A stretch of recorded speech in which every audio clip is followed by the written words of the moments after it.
ሰላም እንዴት አላችሁ? የዛሬ የምናብ ባለ ታሪካችሁ ፋኖ ገበየው መላክ ነኝ። የሰው ልጅ የሚገኘው በሁለት ግድግዳዎች ተከቦ ነው። የመጀመሪያው ግድግዳ ከመወለዱ በፊት ያለው ሞት አንድ ሲሆን፣ የመጨረሻው ግድግዳ ከሕይወት በኋላ ያለው ሞት ሁለት ይባላል።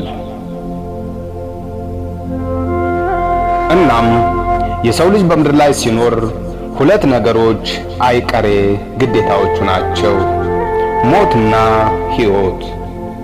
እናም በሕይወት ስትኖሩ ሞትን እንዳትፈሩ፣ ማስመሰልና ውሸትን እንጂ።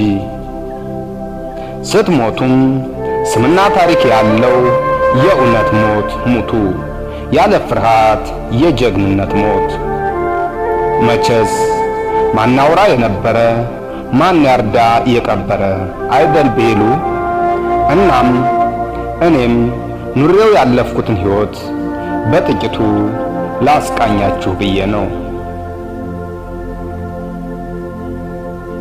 በ1988 ዓመተ ምህረት ታኅሳስ 27 ቀን በጎጃም ክፍለ ሀገር በማቻክል ወረዳ በግራራም ማርያም ጃና ቤት ልዩ ኮት ከአባቴ ካቶ መላክ ምረቴ እና ከእናቴ ከወይዘሮ ድንቃየው ጋሻዬ የሁለተኛ ልጅ ሆኜ ተወለዱ። እንደ ማንኛውም የገጠር ልጅ በሜዳው ቦርቄ ካቻዎቼ ጋር ስቄ ተጫውቼ ያደግኩ ሲሆን እድሜ ለትምህርት ሲደርስ በቀበሌያችን ወደሚገኘው የደልጎን ትምህርት ቤት ገብቼ ፊደል ቆጥሬያለሁ። በትምህርቱ ያንኑ ያክል ባልዘልቅበትም እኔነቴን ለማወቅ የሚያስችለኝ መሰረታዊ ዕውቀትን ሸምቻለሁ። ከዛም ትልቁን የሕይወት ውጣ ውረድ ኑሮን ለመጋፈጥ የበረሃ ስራን ምርጫ አድርጌ በ2007 ዓመተ ምህረት ወደ ክልል 6 ወይም ቤንሻንጉል ጉሙዝ አመራሁ። በዛም ለ2 ዓመት ከሰራሁ በኋላ በአማራው ላይ የሚሰነዘረው ዘር ተኮር ጥቃት እየተባባሰ መምጣቱን ተከትሎ ወደ ትውልድ ቀዬ ለመመለስ ወሰንኩ።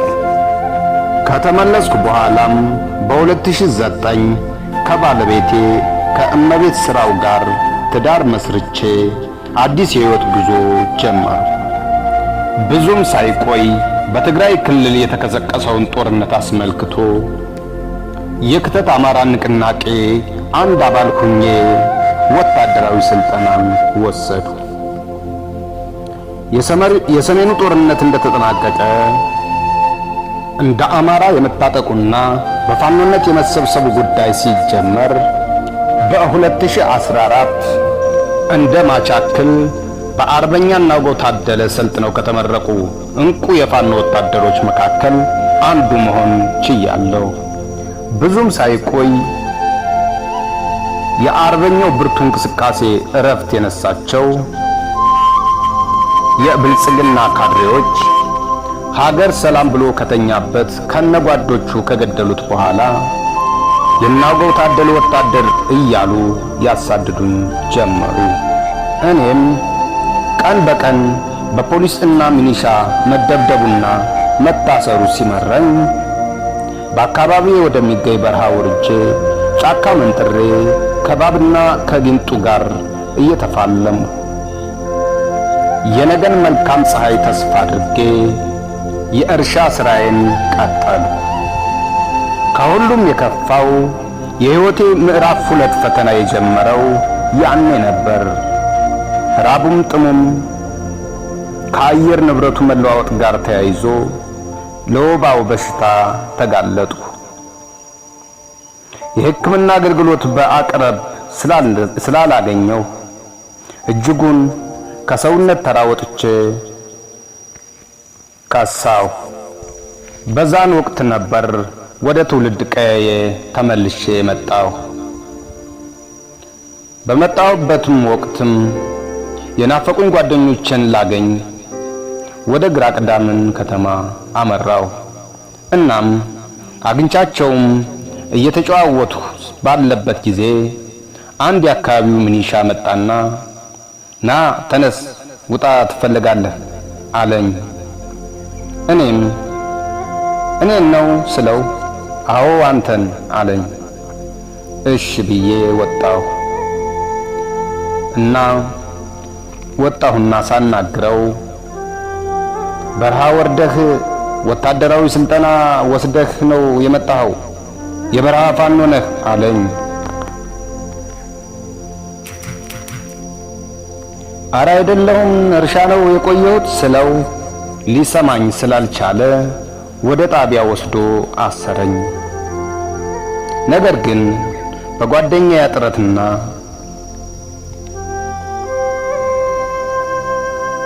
በሚያውቁኝ ሰዎች ርብርብ ወዲያው ሳልውል ሳላድር መፈታት ቻለ።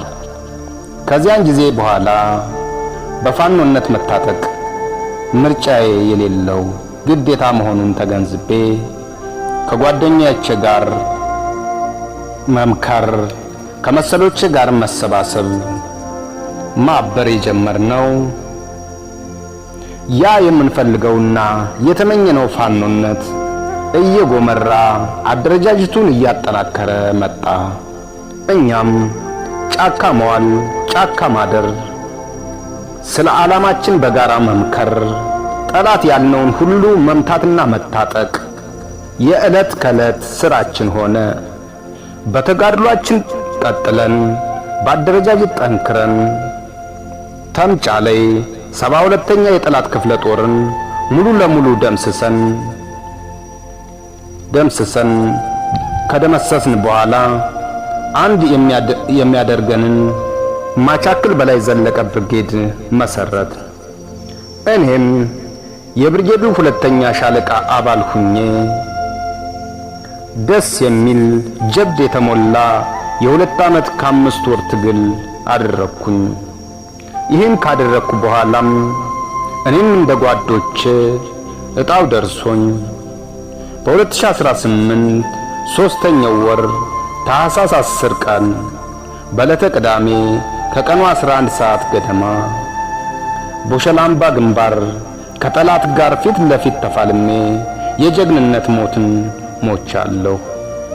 እናም ጓዶቼ ሞትን እንዳትፈሩ ሽንፈትን እንጂ። የምወዳችሁ ፋኖ ገበየሁ መላክ ነበርኩ።